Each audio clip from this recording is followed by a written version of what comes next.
ازيكم عاملين ايه؟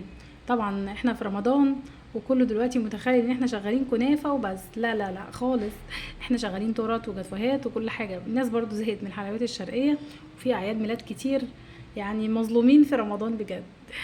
المرة دي تورتاية أكرم، كل سنة وانت طيب يا أكرم. تورتة جميلة جدا، طبعا دي من اختيار مامته.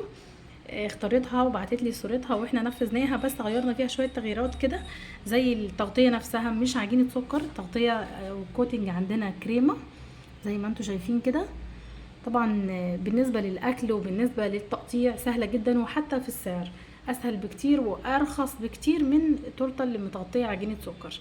بس طبعا عشان ننفذ نفس الاشكال لازم تكون بعجينه سكر. الاشكال دي زي الاسد والنجوم والاسم والسلم والبابل دوت والرقم بتاع العيد ميلاد. شكلها حلو قوي قوي، طالعه بصراحه دمها خفيف جدا. ان شاء الله تعجب مامته يعني باذن الله. كل سنه وانت طيب يا اكرم. نسيت اقول لكم ان التورته دي تكفي معايا حتى 10 افراد، لانها طبعا مرتفعه 4 ديسكات زي ما انتم شايفين، وهي من الداخل كلها شوكولاته. شوكليت من الداخل كلها غرقانه شوكولاته، 4 ديسكات. وطبعا انتوا واخدين بالكم ان الكرتونه اصغر او اقصر من التورته. تمام. في الفيديو الجاي هعلمك لو انت مش عندك الكرتونه العاليه المقاس 17 سنتي زي عندي كده دلوقتي وخلصانه، تتصرفي ازاي. تمام، استنوني بقى.